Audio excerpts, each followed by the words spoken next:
The following podcast is collaboration project of Pete vs. Anxiety and J&E support group. Be bold, be brave, be a voice of the voiceless.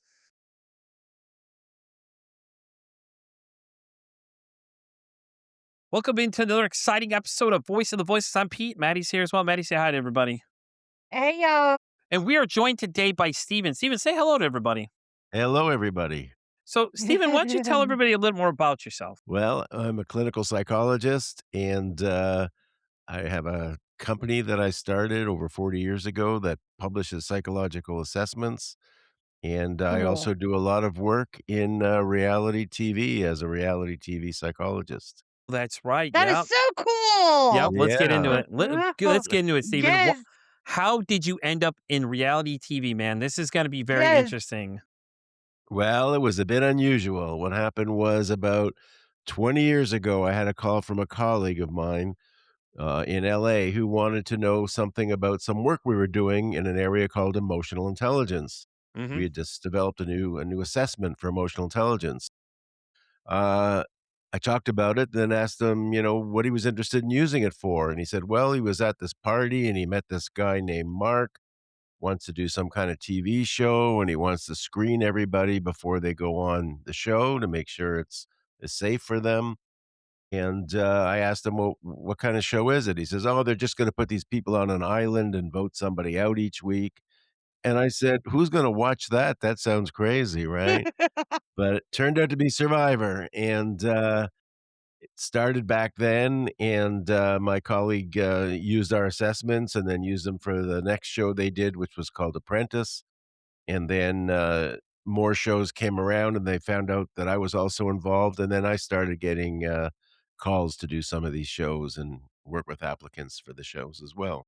That's That is so so cool though. cool. Mhm. That's so cool. You're like that'd be an interesting call because you're like, wait a minute, hold on, wait, okay, people are gonna vote people of an island. What the hell's going on here with this one? And then the ideas just kept coming in. But it's so interesting because I remember we met at the NPS. You were telling me that I was like, oh yeah, we definitely got to talk to you some more because I'm curious about that because it's like you don't meet a lot of people like, well, I'm a reality TV psychologist. I'm like, huh? Like what kind of questions are you asking these individuals? Because obviously with Survivor, given the situation of what it was, they're on an island basically by themselves now, we should say, doesn't mean they were, obviously the crew's around, but from the depiction of what it is that you're watching, to like going to Apprentice, which was a little bit different. And so, everybody fighting for a job with Donald Trump and things, and stuff like that, it had to be interesting, like these questions they wanted you to ask everybody, or did you dictate what they were going to ask? So my direct involvement was moved on to other shows such as Big Brother Canada, The Okay. Amazing Race Canada, Bachelor Canada, Hmm. The Real Housewives of Toronto. So yeah, so on those shows, The villain as there's well, the caretaker, the hot mess, comic. He's yeah. got shows for days listed over here, man. I Please remember tell this me one. how you analyze the housewives. Please tell me how you analyze housewives. Well, I mean, there's 2 basic things for every show. I mean, one is, about safety, right? To make sure that it's safe for them to be on the show. Okay. There's not gonna be too much in terms of any mental health issues that come up, Yeah. because that's not good for anybody, on the show. And then the second one is to understand their personalities a bit more, to Yeah. sorta let the producers know, what kind of individual that we're dealing with and how they might react to certain things on the show. That's so cool though. I mean, it's so fascinating though, Steven. You've been doing this for how long now? Psychology for a long time, yeah? Well, psychology for over 40 years, but reality TV for about 20 years. Yeah, so you've seen a lot of things come down the line. I'm sure you declined a lot of people because you're like, yeah, unfortunately, you're just not going to fit what we need because, given the reason, like you said, because of their mental health, because you don't know how they're going to react to some of these things. Exactly, and we gotta be cautious that it's safe for everybody, Yeah. right? It's gotta be a good experience, and you know what? For most people who go through these shows, it's a fabulous experience. They feel that they've grown as a result of it, they've learned more about themselves, how they interact with other people, so it's almost therapeutic in and of itself.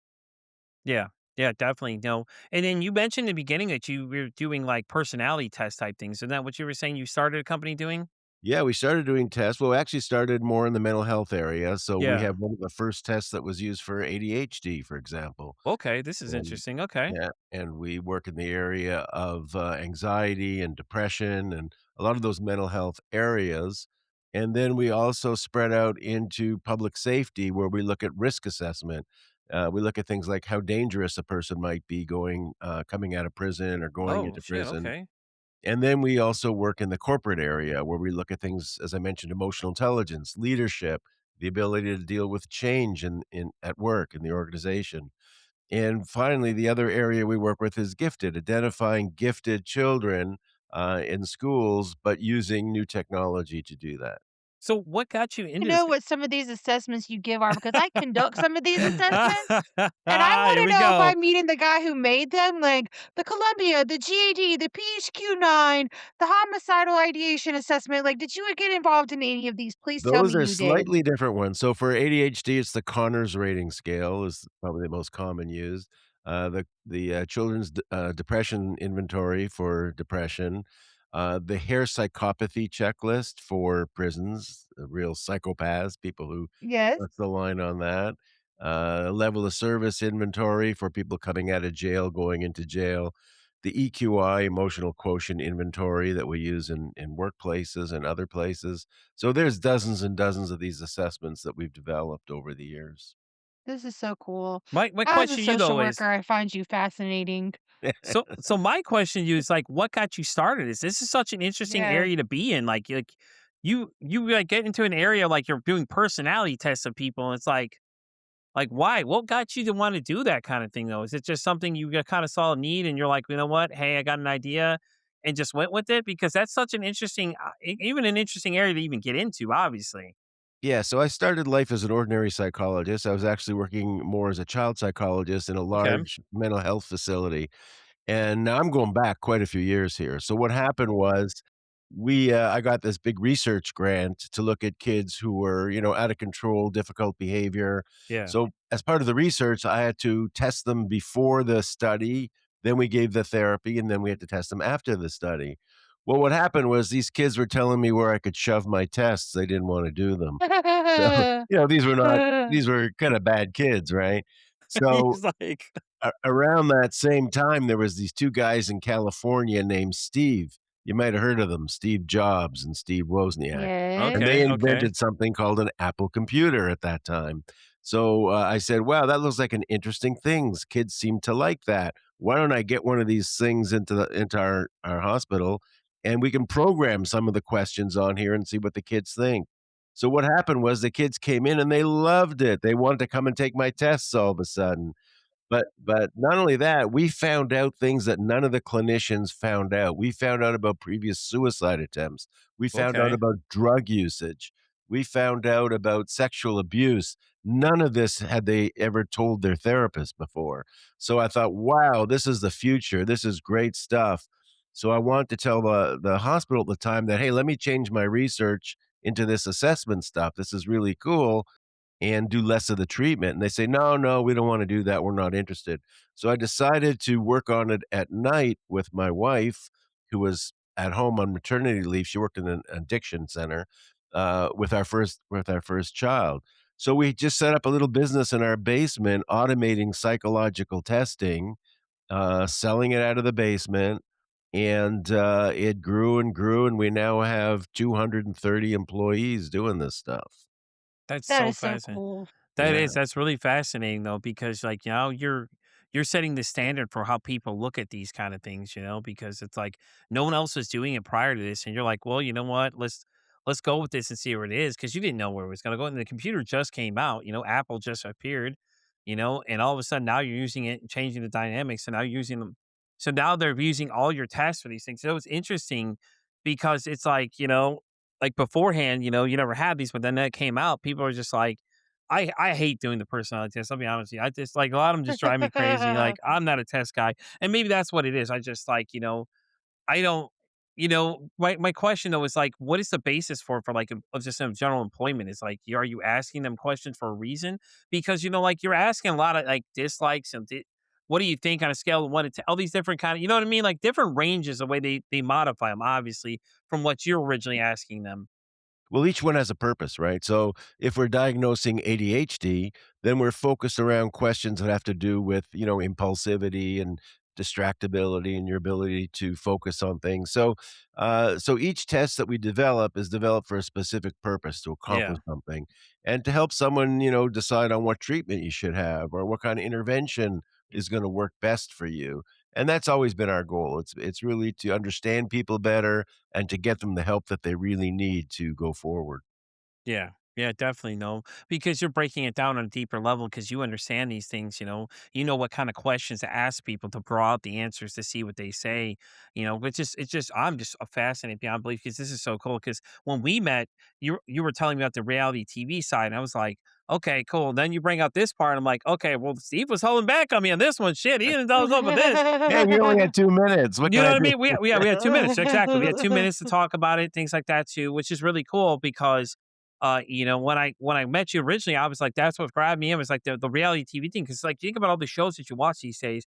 Like MTV went from music to basically just reality TV, like Jersey Shore, the real world, were you involved in any of those kind of projects Well, I'm too? I'm actually doing Canada Shore, which is the, Canadian version of Jersey Shore. Okay, okay. So, I'm working on that. We're on our season 2. We did season 1 last year, season 2, and that's become a big hit up here, and, we've even had some visitors from Jersey Shore come on the set. And, Ooh, another big one that you might be familiar with is Beast Games with Mr. Beast. Yep. you really did Beast Yeah, Games? that was a huge, huge, What did you have to ask people about that? Because they're like all so psyched up to win all this money. Well, there was a lot. We had 1,000 people at the start of it. This was season 1 that I worked on, and there was so many people, I had to bring in additional psychologists to help me out with this thing.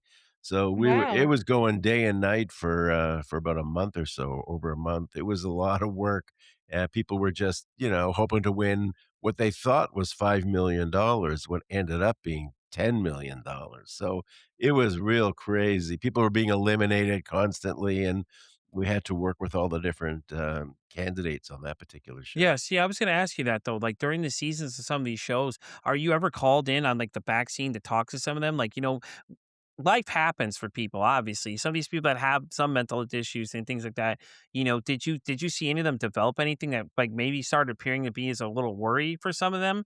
Yeah, Obviously you guys do extensive research on them, ask questions, but the human element is that you don't know something may have come up, for these guys, and then they have to call you in like, hey Steven, we need you to come talk to them. We're having a situation. Have you gotten calls like that though during the seasons while all people are the recording? time, all the time. That's, a lot of my time is being called in because there may be some issue with some of the, candidates, Yeah. on some of the shows. So that's it's very because they're placed away from home, they miss the people that they're used to, whether it's their partner or friends or whatever, Yeah. and then they're put into these stressful situations and have to make tough decisions, and or sometimes it's a social thing where they feel everyone's against them and they're not doing well in the Yeah, competitions. depending on what they're doing. Yeah, definitely. Yeah. Yeah. Depending on the show. So I'm constantly on call for a number of different shows when they're actually being filmed. See, it's like the phone just starts He's ringing. got all Damn the it. That's crazy though, because that's Right. what I was thinking about it. Because like, like I remember Jersey Shore when Mike was having this problem with his addiction, and it came out that he was addicted to, painkillers and things like that, and all these things he struggled with. Like you're watching these people just like unwind and just completely lose their shit on TV. And it's like, these are real people. Like that's what people seem to forget. They think this is acting. I'm like, no, these are real people. Reality show is reality. These are really what's happening with these people when they're recording these shows. Like Teen Mom too had to be an interesting one. I could only imagine what it was like, dealing with that whole situation with the trauma from a lot of those girls they were dealing with and things like I that have too. watched I have watched The Real Housewives of Toronto, and I'm sure you got some calls from that show. Maddie's like, yeah. I did. It was a great show. It was a fun show, and, I enjoyed working with the women from I that show. I enjoy watching them and all their drama. Yes, they had a fair bit of drama. A fair bit. I'm sure there's a lot. But hey, listen, Steven, I did want to ask you though, do you remember that show from the Degrassi? That's what I'm thinking. Degrassi, the show Yep, that aired in on the Canada yep. TV. Like Canadian the show, level of that. Drake came out of that show, Yeah, absolutely, exactly. You that know what I'm was saying? a good Like show. They never contact you about that one? Because that one was such an No. interesting show from the aspect of people that haven't seen it. Like they touched everything. Like you guys weren't. That show was not afraid to touch anything. School Yeah, but shootings. that was a scripted show. That wasn't a Yeah. reality show, so But I you know, don't there's thought it still was a the subject matters of that, so they didn't still like talk to you about that since technically reality TV, these actors have to live these roles and things like that too. Which takes a lot of strain on them though, if you think about it, because like they're gonna have to go through these things, and some of these topics are subject sensitive for people. So yeah.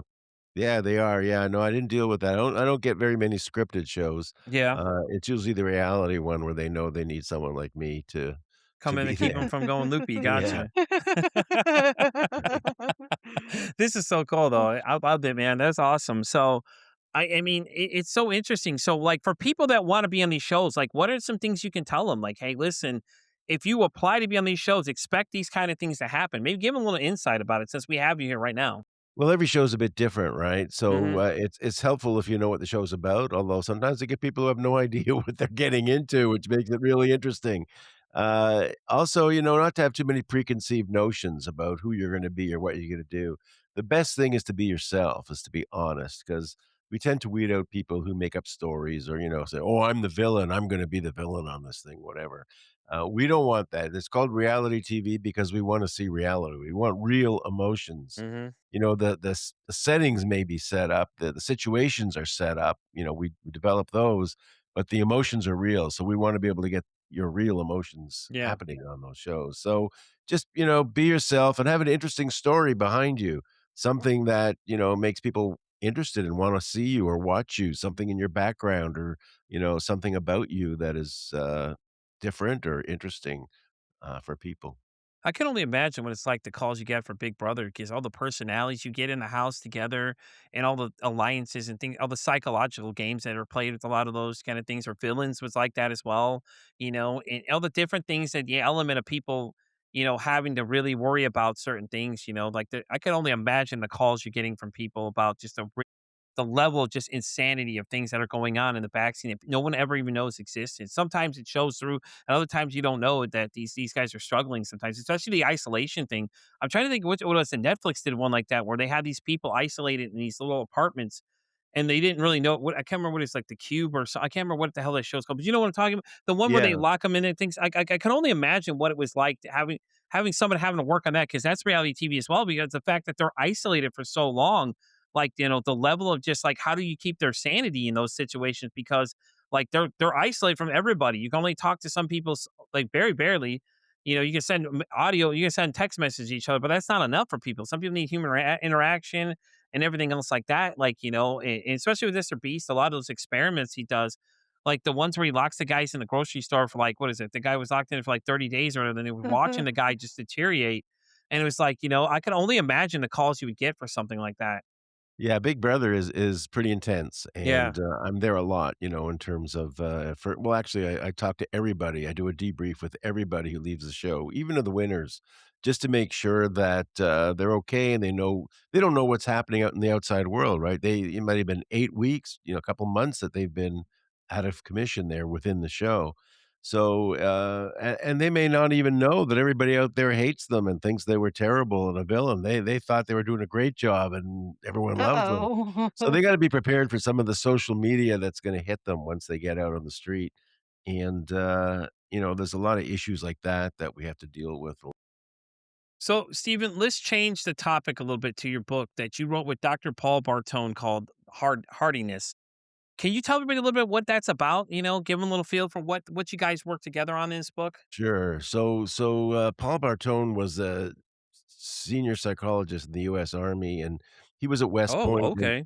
and he did, many years, over 20 years of research on this area called hardiness. And what it was, it looks at, people's ability. You think of it as resilience, but it's actually more than resilience. Their ability to manage stress, to function well, even when things are difficult around you.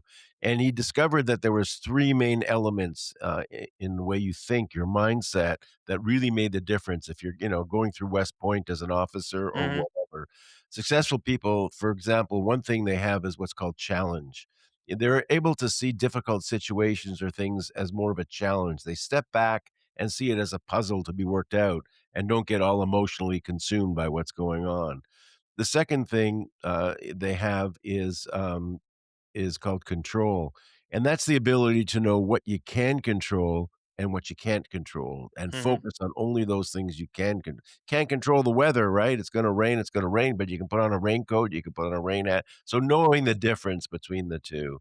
Yeah. And finally, commitment. And commitment has to do with really having a purpose in life and sort of knowing who you are and where you want to go. And if you know yourself well and you have your values down solid, then you get through these stressful situations well. So Paul had been doing this research for many years in the military and publishing Hmm. all these articles, but the only people seeing him were people in the military or psychologists who read those journals. So I convinced Paul, we got to take this great work you've been doing out to the public, out to the corporate world, out to organizations, out to everybody else. So that's what led to us writing the book together. We want to take it out, and we have, some pop culture in there. We talk about some situations with Lady Gaga, for example, or Madonna, or other people that you'll be familiar with, and show how these principles of control, commitment, and challenge help them in their lives, their ability to use these mindsets to get through difficult situations. Yeah, especially celebrities. So like people like Madonna and Lady Gaga, think about the popularity they have, and like they have no privacy because they're so well known, you know. And even with TV show actors and things like that too, they have no lives, and then people get mad when they react the way they do. It's like because you're invading these people's lives. Like you have to understand, like they have no privacy anymore. Now that you make it famous, it's great to be famous, but then people don't realize what comes with fame is that you don't have a personal life anymore.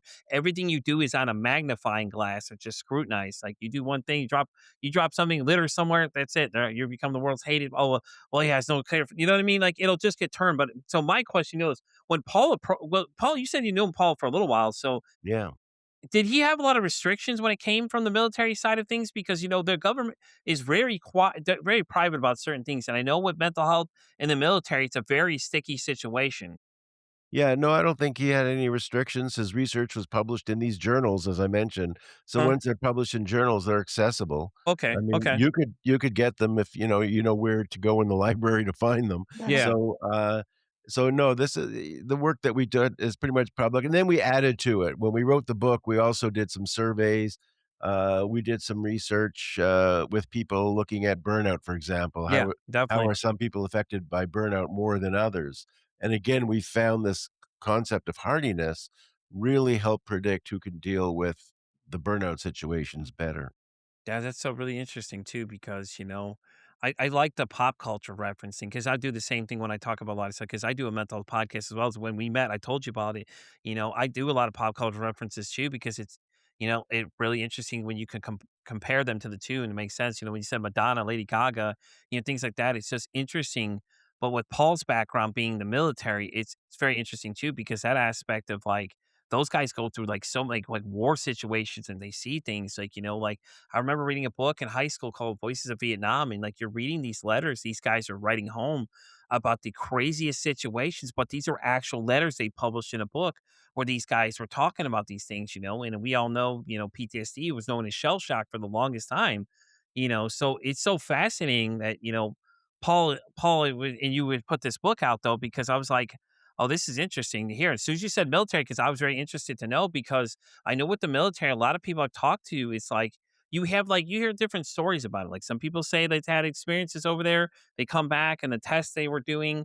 A lot of these guys went through a lot of testing and they said that they were told they were fine, but they weren't. A lot of guys, like my first person I ever did for Pete versus Anxiety, he was an actually 22-year military vet of the Marines. He came on and he was telling me that when he came back from over there, that the psychological testing they did, they told him he was okay, but he knew he wasn't okay because he's like, my Humvee got blown up. The thing flipped in the air and he was describing it. And he's like, and I woke up 5 minutes later and I had to play cool like everything was fine. And it was such an interesting thing because it's like, this guy was over there experiencing these things and he came back and for them to tell him that he's okay, it's scary because it's like he's not okay, then clearly he's not okay because he can't go to the store and go get a gallon of milk, for example, without having like being completely emotionally drained. He's like, well, yeah, I'm done for the day. I can't handle that though.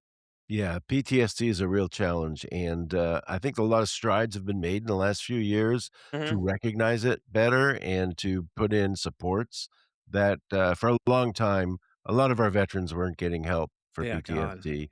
Either they weren't being identified or misidentified, and I think a lot of work has gone into that. And the division that Paul's very involved with of military psychologists, I know it's been a major issue for them to fight for and get more recognition of the fact that a lot of vets or people coming out of the military really need support and Yeah. have been through some difficult situations. Yeah, you could just imagine like the people from like World War II, the things they've seen, and all that Mhm, kind of stuff. Any kind of war, whatever war you put in there, it's bad. Being anybody seen a combat situation, it's traumatizing because you're seeing things that no normal person should see.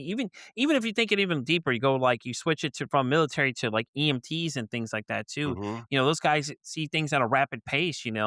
And things like that too. Like they're seeing so much so fast. A lot of people aren't asking these questions. So, Stephen, my question to you though is why do you feel like people don't talk about their mental health enough? Like I know, we say a lot of people say they're talking about it, but it's like, are we having the right conversations about it?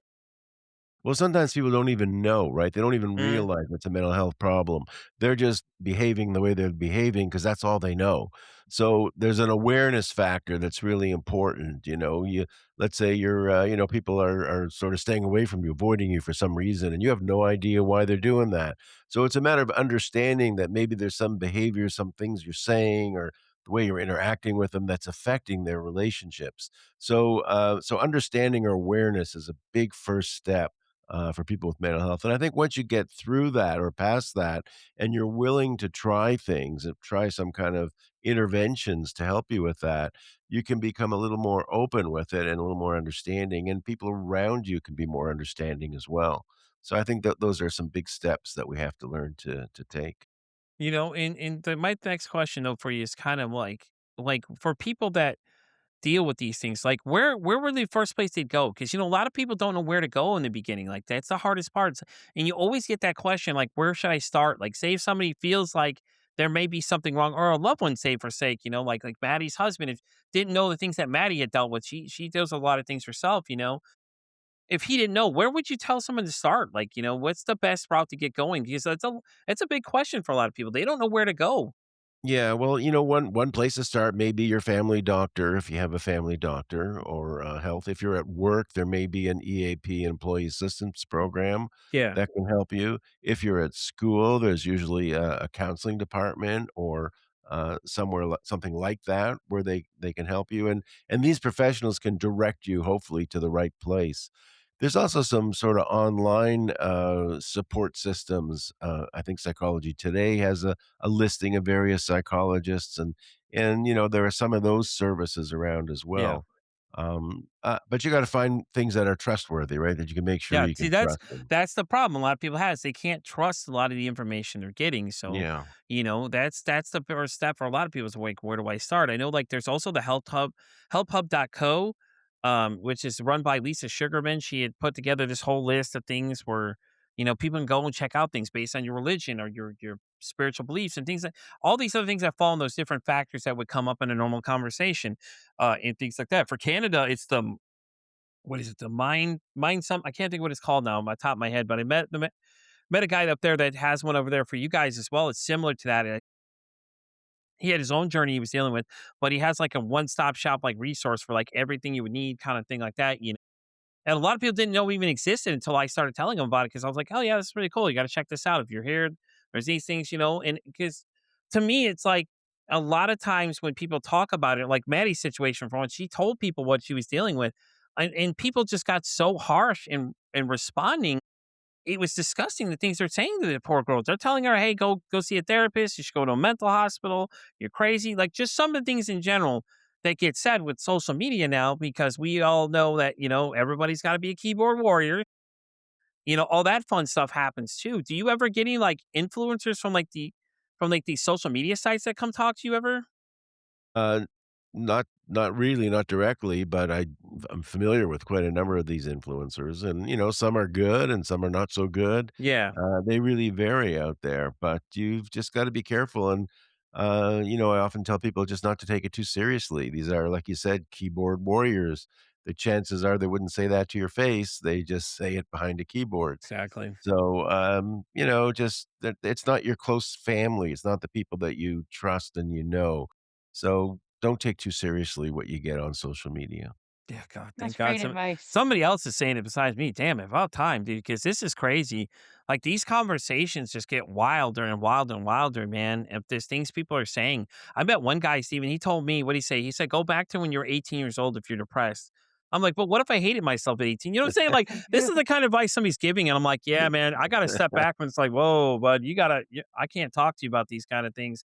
Like, you're saying wild statements out here, making these kind of things, and all this other kind of stuff. So do you have any advice for anybody at home? Like anything like just in general that you just like you want people to like stop believing that it's like, hey, listen, these are some things that you should probably understand.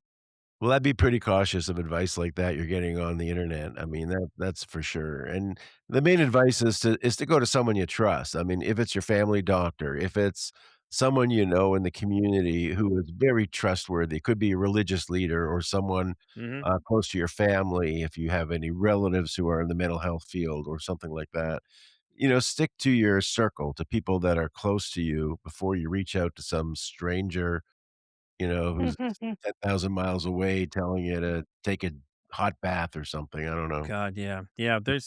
There's some wild statements they made. Maddie and I met a woman last week who told us to tell told people to stop taking their psychiatric meds. I was like, Oh, yeah, we no. can't be a part of this. No, No, you don't wanna be a part of that. no, No. hell no. She's like, I defund the doctors. I sue them all the time. I'm like, what? I'm like, and I was trying to get answers from her, but because I was like, all right, everybody has an opinion. Come on in, let's hear it. Let's explore why you feel this way. But you couldn't get any answers. She kept like she was fixated, and then she was mad because she got diagnosed lifetime with bipolar. And I was like, well, maybe that's what she's like. They won't re-diagnose me. Maybe because that's what you have, though. When you like. So my question, in that sense, is like when you give a lifetime diagnosis to somebody, there's no way to re-diagnose that, is there? Or is that just Yeah, it's challenging mental health. I mean, a lot of these things can be managed with Mhm. medication, like bipolar, with the right medication, you can manage it. Can you cure it? I don't know if you can No? exactly cure it. We don't Yeah. we don't have those kinds of things yet. Maybe eventually down the road, we'll get cures for depression, for anxiety, for bipolar, and schizophrenia. I mean, we hope for those days. I mean, we Yeah. we we try, but we're just not there yet. So if you can find a good way to manage those kinds of behaviors, that's what you wanna do, and if it takes medication to manage it and make your life better and more enjoyable and let you go forward, that's what you wanna do. Thank you. This is coming from someone that knows what he's talking about, everyone. Yes. That's the way that it should be presented to people. Like I think people forget that. It's like if it lets you go forward, you should, you know what I mean? That's my thing. Is like I don't ever tell anybody that medication's bad. I may not agree with it. It's not for me, but that doesn't mean it doesn't work for other people and things like that too. And it's great that, that we have somebody that can speak to this for us, especially the fact that, you're busy being a reality TV star now, God, so we're gonna see Steve on TV when they're like, "Hey, listen, we met that guy before." So Hey, I'm behind the camera, not in front of the camera. he's gonna pop on the camera one time watch. He's gonna be like the real therapist of Canada or something. And he's gonna be on there like he's just gonna be on there doing like a tell all of everybody's shit. He's like, you know what? Let me tell you about some of these stories I got here for you. So, Right. so Steven, what are you working on these days? You doing anything exciting? Any new projects that you can tell us about? Well, I'm Any? actually writing a book about the reality TV experience. I'm writing a book called The Woo! Psychology of Reality TV. And what I talk about in there are some of these what we call archetypes, the different kinds of people that we see on Oh, these I like shows, this. because they're like people you know in real life, right? There's people like the chaos agent, the person who's always Yep, causing chaos wherever they go, whether they want to or not. that's me. That's me, the It's you. chaos agent. I'm there. And, Yep. we have the over competitor, the person who's always competing for a prize. Doesn't matter what you're doing. You're making pancakes. They want to make the best pancakes. So it's Yeah. a competitive type person. That We have the hot mess express. That's the person who's just emotional, just flooding the world with their emotions all over the time, a place. The comic relief, the person who's making everyone laugh. Doesn't take too many things seriously, but is always joking around, keeping things moving. So I've got about 12 of these archetypes, and, what I do in the book is I go through each one and show you how they are in reality TV, but then show you how they are in the real world. Well, that's really cool. Okay. I like Yeah. that comparison. So when's the book coming out though? Do you have a date for it yet? Don't have a date yet. I'm Ooh. still working on a publisher, so that's Okay. Okay. so I'm a few steps Oh, away from getting it out, but, Okay. Well, I'm you working definitely have to away on keep. getting We'll it keep in touch, everybody, because we're definitely gonna have him come back and yes. talk to us because we want to know more. I think it'll be very interesting because we'll have Steven break it down for us as we go through the book. Because I'm interested about a lot of this stuff because I love that. I think that's great how you're doing the archetype versus what it look like. Give people an idea what they're looking at. But like I said, I'm the chaos factor, man. I'll tell you, no, that's me right here. I love chaos. I don't know what it is. I just live in it all day. No. I live in it all day. Trust me. I like always wake up. I'm like, what does my friend from Canada say? She always says she's in the Vancouver Island area. She goes, Yeah. "Are we choosing violence today?" I'm like, "Yeah, I've chosen violence today." Like every day, I tell her that. Some days I just tell her, "Yeah," just to get her upset. Like, all right, what are we doing today? I don't know yet. I haven't decided yet. I'll figure it out how to upset people in 10 seconds or less. You know what I mean? Like I just always but, that's so cool, though. I mean, like, I know when we met, I know we were talking about the book a little bit. We still don't have a date yet, which is okay because, like I said, we'll invite you to definitely come back. Are you doing any reality TV projects right now, or are you just kinda doing Yeah. whatever?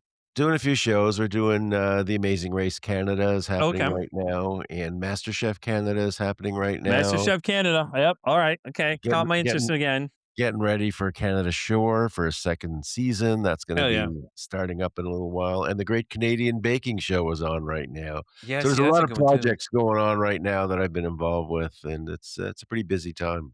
So MasterChef, let me ask you, what kinda interviews are you doing with them? Is it just same thing? You're trying to make sure that, they're gonna be on TV, so you wanna make sure that they're not gonna freak out from the criticism, basically? Yeah, they gotta be able to handle the criticism, they Mhm. gotta handle the stress. When you do these shows, there's a lot of wait time when you're doing nothing, waiting for the Yeah. competition. So you gotta be able to make it through waiting for hours and hours, and then you're on, for an hour of intense, cooking in this case, or baking in the baking show. So it's really making sure that you can handle those times and what happens with them. Yeah, because I I've am watched MasterChef Canada a few times. The guy with the blue hair, the demon, whatever, I can't remember what his name is, but I know who he is when you see him, though. I love that dude. But he's always so, like, really harsh with people, though, so I Yeah, can he only is. imagine the phone calls you're getting after someone talks to him. It's yeah, it can be tough sometimes once the show airs and you get to see yourself and say, "Oh my god, did I say that? Did I do that?" Yeah. And sometimes you have to help them get through the way they appear on TV. Maddie, you were I think saying the something. lesson for me is that I am not cut out for reality television. Yeah, It's not for me. it's not for a lot of people. You're not the only one. There's Well, because many everybody wants to people. do it though, man. Think about it. It's like, oh, you want to be a guest on the show, sign up for this. So think about it, because like the '90s, you had Nick Arcade and all those other things, like Nickelodeon in the States.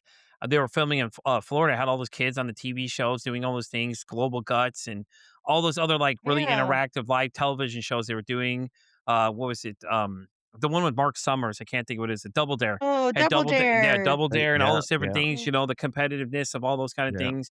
Do you ever get called in for any of those kind of projects back in the '90s? Or was that I never worked on something? Scare Tactics, if you remember Oh, that yeah, one. yep, I remember Scare Tactics, yep. Tracy Morgan was the host, so, that was kinda my first scare show, and then we did Okay. something called Panic Button. There's a few of them. The producer of that show did some really cool stuff. He was really into those wild, scare shows. Oh, yeah, yep, yep. I love that one too. I love Fear Factor was an interesting one too, just like the Yeah. things those people Uh, had to go through and the crazy stuff, like, "Oh, we're gonna put a bunch of spiders on you." I'm like, "Yeah, I don't think so, I'm out. Fuck th no, Yeah, that no, was I don't one know of how the much I want first money." ones. The so you gotta be, pretty narcissistic to be on one of these shows. We test them for narcissism, and Oh, okay. that's one area you gotta score. That's why, Maddie, you're not gonna like it. You're not gonna score high on narcissism, you're not gonna wanna be on the show. Right? It's like, if you're not narcissistic enough, you can't be on the show. I'm sorry, you just don't fit the test enough for us. What's that? Oh, sorry. Like I just remember those reality shows back in the day. Then all those things came out from the '90s. Remember, like Netflix came with that whole thing where they're talking about some of the child stars and all the other things that were happening in the back scene, like all that and all these other ones that we always watch. Are You Afraid of Dark? Like people forget that show that was Afraid of scared Dark. me. That show was horrifying. Or was it the Yes. one with the guy from what is it? Fact or Fiction, the one with the guys from, I can't think of his name. Is the guy who did Star Trek captain was on there. He was the original guy that did it. Unsolved Mysteries is another one too that I could just imagine was like being like doing those kind of shows and things like that. Those are true crime, thriller kinds of shows, yeah. Yep. They're not really reality shows. I know, Steven. It's okay. Don't have to judge me, all right? I'm just reminiscing over here. I'm just sort of staying in my lane, right? Steve's like, listen, Pete, by the way, we're listening. I'm like, listen, I'm playing the chaos factor right now. Hold on, let me finish over here. Well, Steven, it's been great having you, man. It was great seeing you again. I absolutely loved having you. You're definitely coming back as soon as we figure out the date for the book. Yes. So I we want can to read that explore that. book. You Yeah, want me to read the too. book? Okay. I want to I'm read the down. book. I'm down. Yes. 100%. I think it'd be interesting. All right, absolutely. We'll get it to you as soon as we get this thing I'm going to done. sit there and label every single person as one of those categories too. I'm going to figure out what person. I'm going to have a whole lineup for Steven. Like, all right, Steven, these are who I got. These are the candidates for these positions. And he's going to be laughing hysterically as he's reading this email like, oh, God, Pete, what are you doing? That's great. Well, Steven, we Appreciate you coming on. Oh, great. Thank you, Maddie. it was so great, man. It was so great having you, Steven. It's great seeing you again, man. We're going to definitely meet up again for sure. All right. Definitely keep us posted on the date for the book so we can get you on here again. We'll go through and we'll talk about it and, get all that stuff figured out for you, man. But thank you so much for coming hang out, man. It was great. We loved having you. It was very informative. We loved that you came and spent some time with us. Do you have any final last words you want to say to anybody before we sign off? Thanks for having me. And if you want to learn more about hardiness, you can get our book, which is called Hardiness. Yep, definitely. Get the book, everybody. Right? Get the book. Well, guys, with that being said, we're going to wrap up this episode of Voice of the Voiceless. I'm Pete. Maddie, say bye to the kids. Bye, y'all. Guys, and as always, say be bold, be brave, be one of the voice of the voiceless. Until next time, guys, we'll see you later.